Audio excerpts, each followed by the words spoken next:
El panameño pareciera no tiene quizás esa cultura de ir a los senderos, recorrerlos, pese a que los tenemos aquí mismo. Es buena tu observación.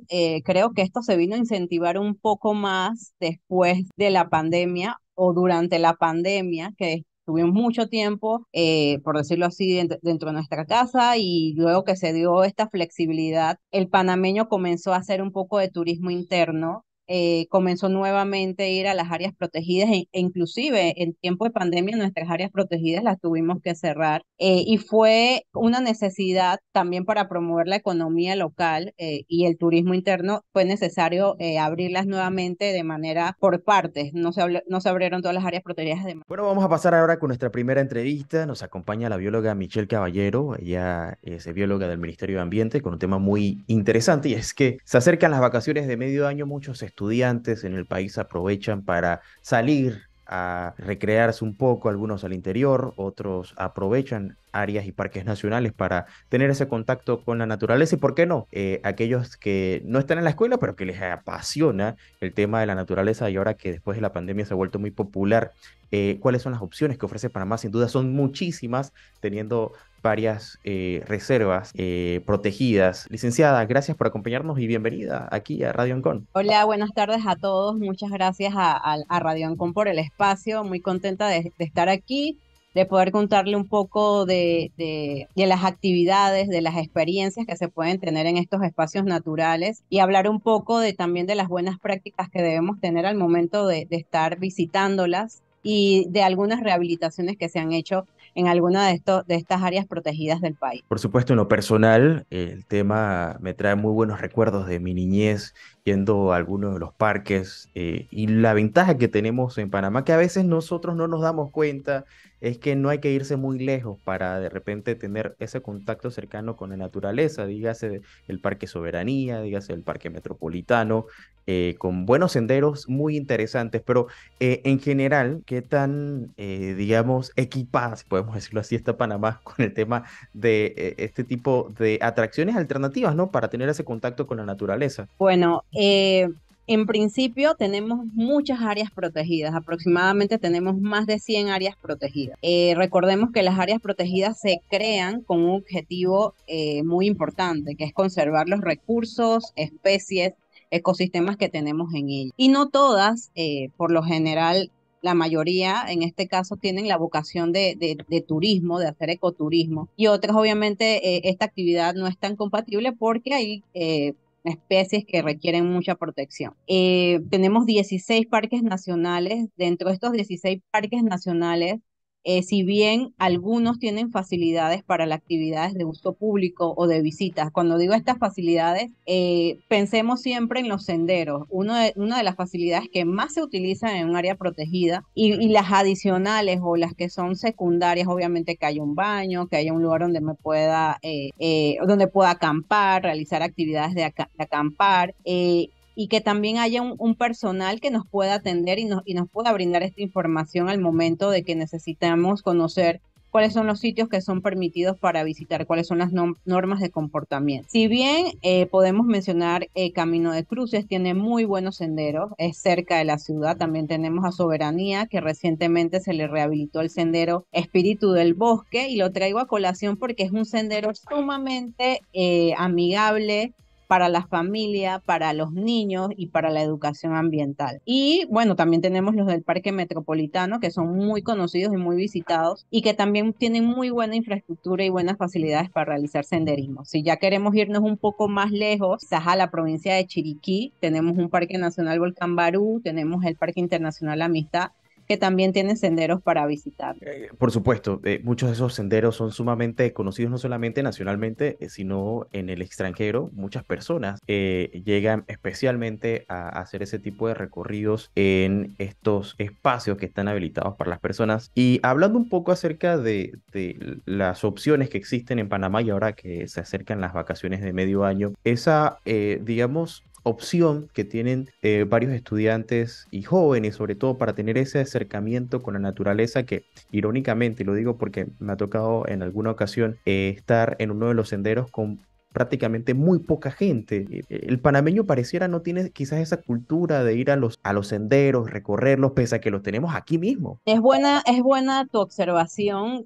Creo que esto se vino a incentivar un poco más después de la pandemia o durante la pandemia, que tuvimos mucho tiempo, por decirlo así, dentro de nuestra casa y luego que se dio esta flexibilidad, el panameño comenzó a hacer un poco de turismo interno. Comenzó nuevamente a ir a las áreas protegidas e inclusive en tiempo de pandemia nuestras áreas protegidas las tuvimos que cerrar, y fue una necesidad también para promover la economía local, y el turismo interno.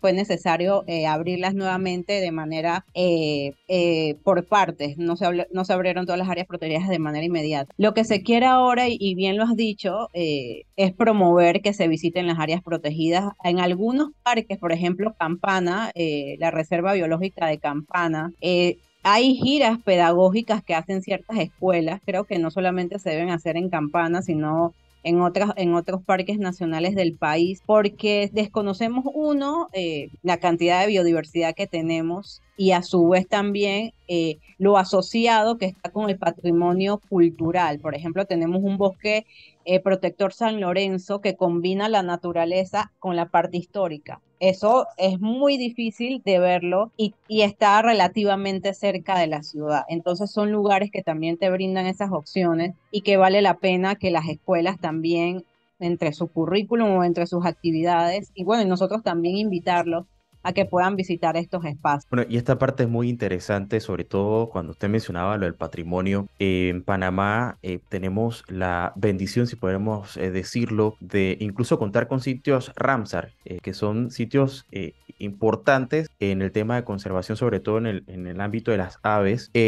Y a veces nosotros como panameños nos sentimos orgullosos de tantas cosas, pero no nos damos cuenta del valor ecológico que tenemos en nuestro país y quizás ese acercamiento, ¿no? Desde niños puede ayudarnos a crear esa identidad del cuidado medioambiental. Pero seguramente muchas personas que nos están escuchando en este momento se preguntará cómo hacer, ¿no? Para poder ingresar a estas áreas, cuáles son esos requisitos que usted mencionaba, y esas buenas prácticas para poder tener una experiencia completa al momento de visitar estas áreas. Bueno, voy a rescatar lo que mencionaste de los sitios Ramsar. Es uno de los ecosistemas más dinámicos y más interesantes que hay. Por ejemplo, tenemos Bahía de Panamá, el tema de todas estas aves playeras que nos llegan todos los años a comer a los fangales, a descansar y para seguir su ruta migratoria. Pero también no solamente tenemos sitios Ramsar que son sumamente importantes, también tenemos sitios de patrimonio de la humanidad. Tenemos Parque Nacional Coiba, tenemos Parque Internacional Amistad y bueno, ahora tan sonado el Parque Nacional Darién es un sitio de patrimonio de la humanidad.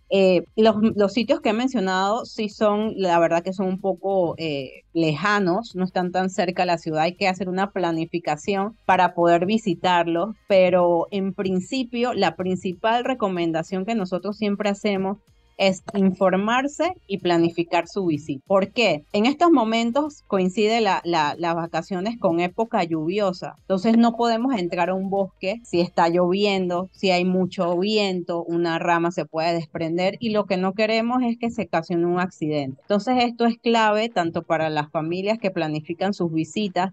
Por ejemplo, para esta semana de vacaciones las personas les gusta ir a la playa y muchas de las áreas que visitan es Isla Iguana, el refugio de vida silvestre Isla Iguana. Estamos en la temporada de observación de cetáceos y todo esto hay que tomarlo en consideración, las mareas, cómo está el tiempo y planificar la visita. Esa sería como la premisa para visitar nuestras áreas protegidas. Y si quieren más información, visitar nuestras plataformas de información, también en nuestras oficinas hay números de contacto, hay correos electrónicos donde se puede facilitar la información.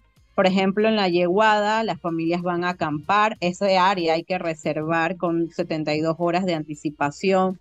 Igual en Coiba, Parque Nacional Coiba, esas dos áreas protegidas se han mantenido con un sistema de reserva. Pero para las otras áreas protegidas lo importante es llegar a la sede administrativa, que es donde está nuestro personal, colocar su nombre en una lista, porque eso nos ayuda a nosotros a saber si hubo una persona, la que entró, salió, no hay un extraviado, no hay una persona que se accidentó, etcétera. Pero eso es lo ideal, informarse, planificar y anunciarse en nuestras sedes administrativas. Wow, y bueno, y esta parte es importante, ¿no? Sobre todo la de anotarse.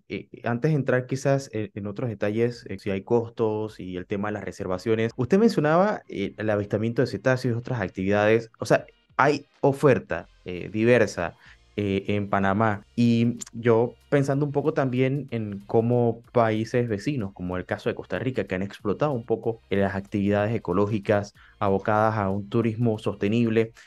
¿Cómo se presenta Panamá? Porque escuchándola hay mucha oferta. Sí, definitivamente tenemos muchos atractivos naturales dentro de las áreas protegidas.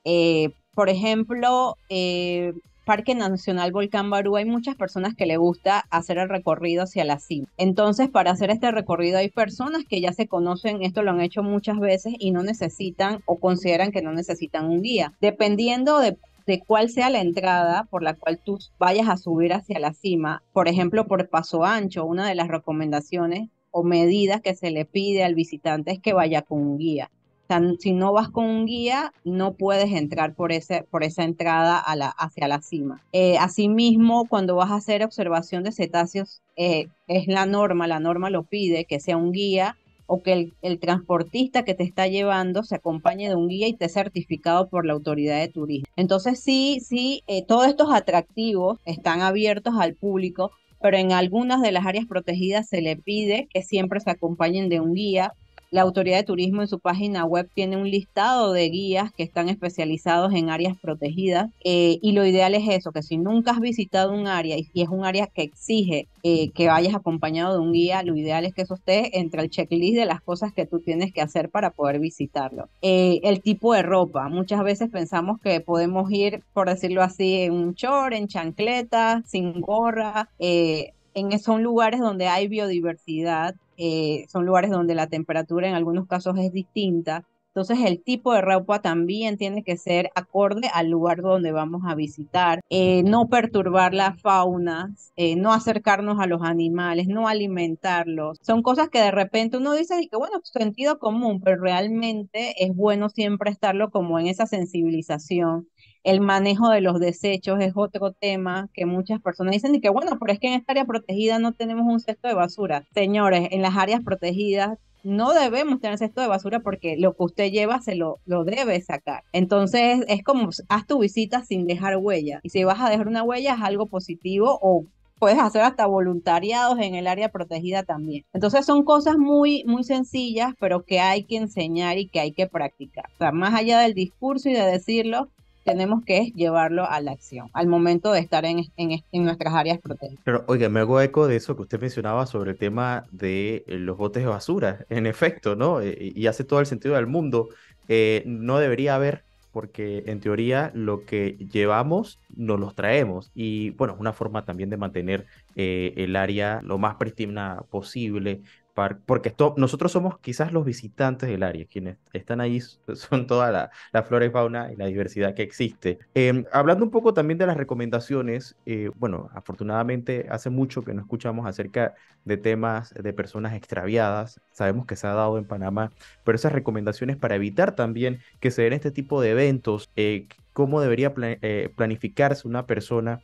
¿Está bien que una persona, por más conocimientos que tenga, viaje sola o se recomienda que viaje acompañado? La recomendación es que vaya acompañado. Por ejemplo, no he hecho ninguno de los recorridos por ninguna de las dos entradas, hago la salvedad, pero lo que sí nos dicen los guías es que es mucho más extremo subir hacia la cima. Por ejemplo, el Parque Nacional Volcán Barú, que es uno de los lugares donde más turistas se han extraviado, es que vayan acompañados de un guía, porque este camino es bastante, por decirlo así, por utilizar una palabra, extremo y sí requiere de una persona que conozca el lugar. Y la recomendación es esa. Asimismo, como planificas todos los días que vas a estar, entre a la lista, necesito un guía que me lleve y me acompañe a la cima, porque también puede pasar un accidente. El tema de gestión de riesgo dentro de las áreas protegidas no escapa de estos lugares y debemos prevenir.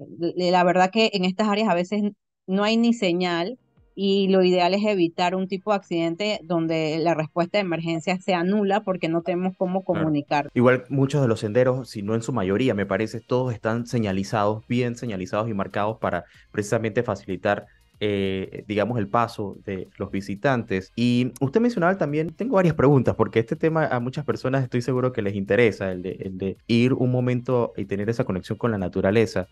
No todos los sitios están habilitados para acampar, entiendo yo. ¿Cuáles son aquellos que de repente permiten, ¿no? que haya ese tipo de actividades y qué no se debe hacer al momento de salir a acampar? Bueno, al momento de salir a acampar, por ejemplo, uno de los sitios donde más van las personas, lo mencioné hace un momento, es la Reserva Forestal Ayeguá. Esa área tiene sus lugares definidos para acampar y tienen una capacidad también de carpas por las zonas. Hay 2 zonas para acampar y tiene una capacidad establecida allí. Eso en principio. Luego, lo ideal es que se llame a la Dirección Regional de Veraguas o se mande un correo electrónico y se solicite la reserva con 72 horas de anticipación. Entiendo que en la Yeguada hay una facilidad para hacer fogata. Sin embargo, la recomendación es que no se hagan por el tema de generar algún tipo de incendio. O sea, estas fogatas deben ser, por decirlo así, hablas con el guardaparque y él te dirá si es posible o no es posible. Pero como en esta zona se han dado varios incendios de masa vegetal, lo ideal es no promover,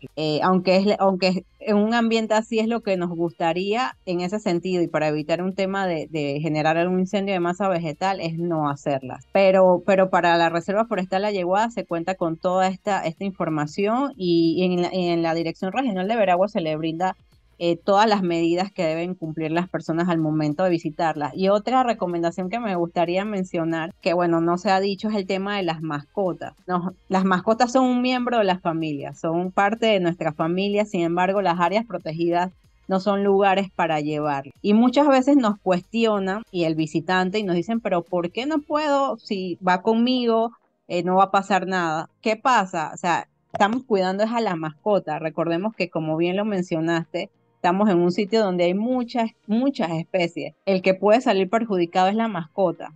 Entonces, eso es lo que nosotros buscamos, cuidar a la mascota y no es que le queramos prohibir la entrada a la persona, sino que queremos evitar algún tipo de accidente a su miembro de la familia porque ya es un miembro de la familia. Claro, y esto es importante, ¿no? Y probablemente muchas personas se lo cuestionan. En cuanto al horario, no todas las áreas tienen el mismo horario, donde uno puede conseguir información sobre las actividades que se pueden realizar.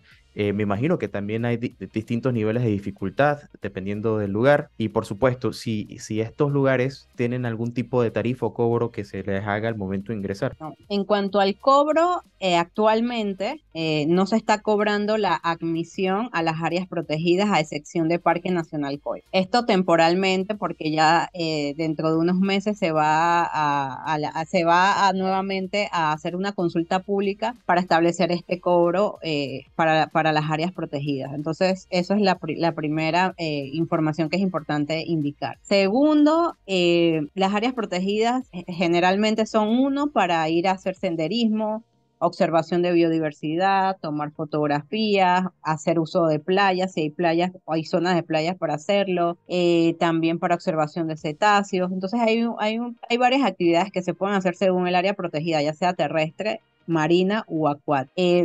Puedo mencionar un Parque Nacional Chagres que te da toda esta oportunidad de ver este aspecto natural, este atractivo natural, y también tenemos la oportunidad de conocer la cultura de los pueblos o de los Emberá que se encuentran también en el Parque Nacional Chagres. En cuanto a los horarios, por lo general todas las áreas protegidas están abiertas de 8 a 4 de la tarde. En algunos casos, por ejemplo en Parque Nacional Soberanía, cuando los visitantes quieren observar aves, las aves sus actividades las empieza desde la madrugada y ahí se abre un paréntesis o se abre el compás para que los visitantes puedan estar por ejemplo, en un sendero oleoducto, que es el sitio ideal para observar varias especies de aves. Entonces, pero en principio el horario es de 8 a 4. Y cuando mencionas los niveles de dificultad, en efecto, los senderos, no todos, porque hay que decir las cosas de buena manera, no todos los senderos están señalizados, la mayoría sí lo están. Entonces son estos senderos donde debemos promover su visitación. Al principio de la entrevista mencioné uno muy familiar que es el del espíritu del bosque, bastante amigables para tanto niños como personas. Por supuesto que sí, licenciada Michelle Caballero, muchísimas gracias. Creo que es un pantallazo bastante interesante para hacernos también quizás ese mapa y buscar también conocer un poco más de esa biodiversidad y una buena opción también para los estudiantes que están en vacaciones de medio año. Así que agradecido. Para saber un poco más de los parques podemos ir a la página de Historia y Ambiente, ¿no? Y conocer cuáles son las opciones. Sí, es correcto. En nuestras plataformas institucional, en la página de Mi Ambiente hay información disponible. También tenemos información en nuestras redes sociales, tanto en Facebook como en Instagram. Y bueno, si es posible y quieren ampliar la información que está allí, con mucho gusto pueden escribir a mi correo mycaballero@miambiente.gov.pa y ahí se le puede facilitar mucho más información acerca de todas las actividades y sitios disponibles para visitar en semana de vacaciones. Claro, y ahora que se acerca el fin de semana, te busco una opción, pues por supuesto que un parque puede ser una de esas para disfrutar en familia y tener ese contacto con la naturaleza. Hasta una próxima ocasión y gracias por acompañarnos. A la orden, saludos.